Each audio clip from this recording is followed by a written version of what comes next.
Good morning everyone. Sana okay tayong lahat.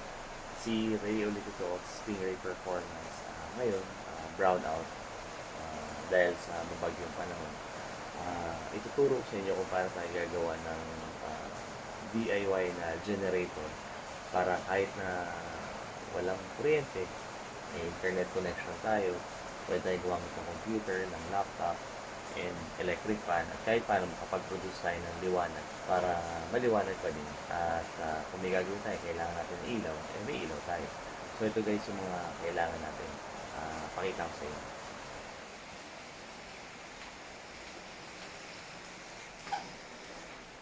So unang-una sa lahat, kailangan natin itong inverter. So ang nabili ko is 500 volts lang. Medyo mababa siya pero kayang i-power up ang tatlong computers, isang laptop, dalawang mobile desktop. So tested na to. Ito guys, yan. Mabibili nyo siya sa mga Ace Hardware, ganyan. Nasa 2.5 ata. Or meron sa Lazada mas mura. Lately ko lang na-check dahil nung gagawin ko itong video, gusto ko rin i-share kung saan makakakuha. Ito, inverter. And then, kailangan natin syempre ng extension cord para kapag magsasaksak na tayo dito, may saksakan siya. Pag magsasaksak na tayo, magamit natin ng mas hindi dikit-dikit or malapitan, mas malayo, mas okay. So, ito, and then ito. And then, kailangan din natin guys, sa mga nag-work from home, kung gusto nyo gamitin yung cellphone nyo as maging desktop, kailangan nyo is ito, parang multi-adapter. Para yung cellphone nyo maging parang PC. Meron siyang VGA, HDMI port. And then, yan, USB connector. Pwede nyo lagyan ng mouse.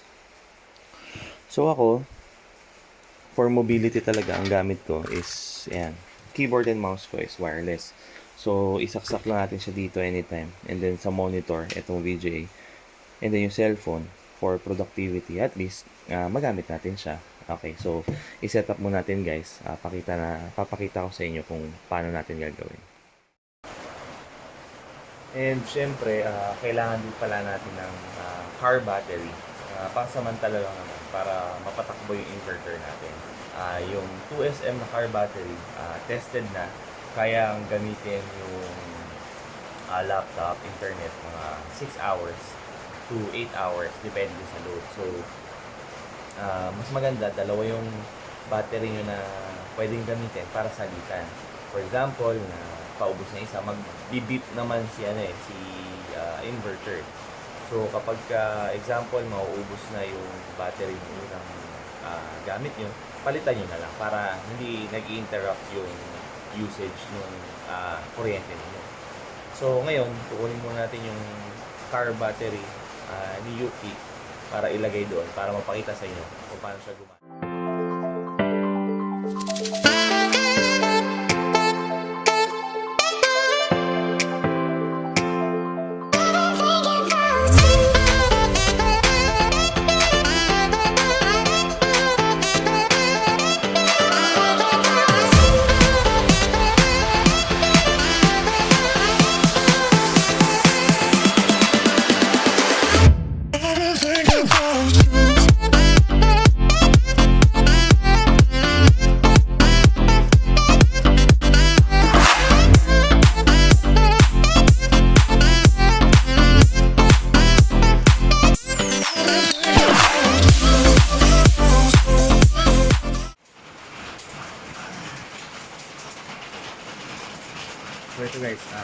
So ito guys, nakuha na natin yung battery, ikabit na natin para makita nyo kung gagana talaga siya.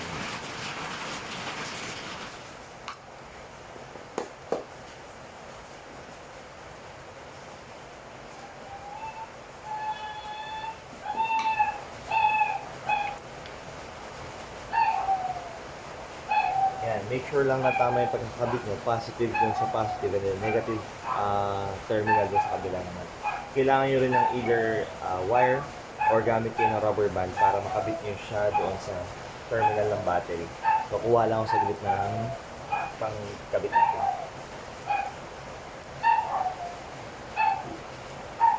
Yan. So, ang gamit ko yung rubber band pwede naman na mapunta. So, positive. Then, sa positive ko naman.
Kasi ito to test.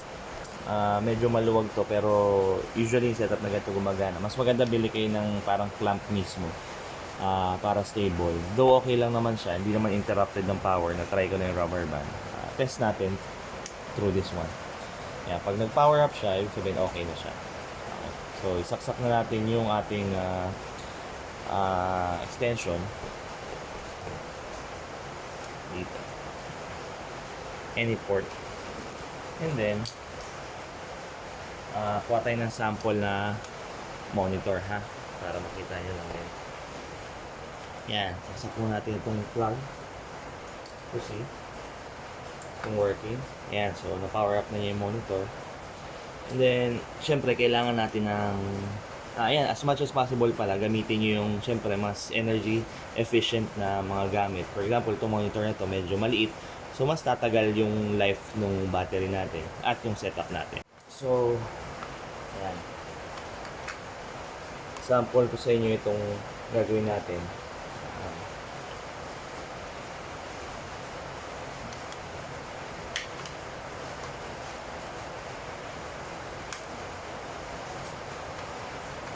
So, ito yung setup na sinasabi sa inyo para sa maging desktop. So, may ibang phones na compatible na or capable of doing your cellphone to become a desktop. So, pakita ko sa inyo.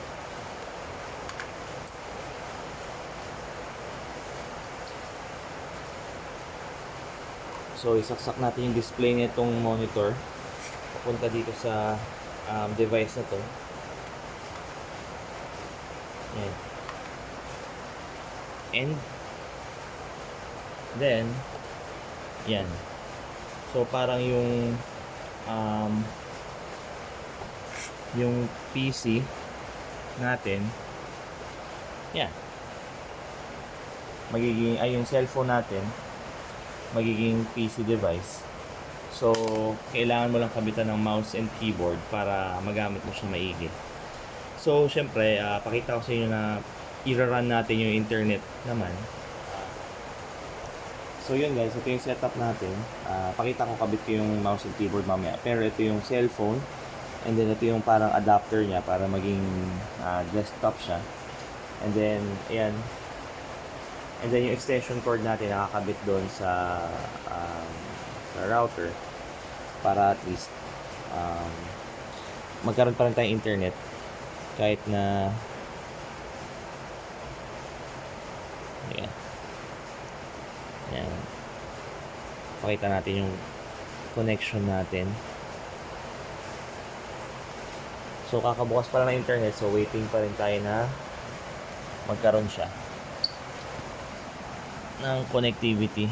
Ayan. Niliwanagan ko para makita nyo. Ayan. Hintayin lang natin magkaroon ng internet bago siya makakonect. And then once connected to, since ito yung display output natin ngayon na PC from this cellphone. So Samsung, Huawei, meron na nito. Ayan, meron na siyang Wi-Fi. Ayan, focus ko na. Ayan, yung Wi-Fi na.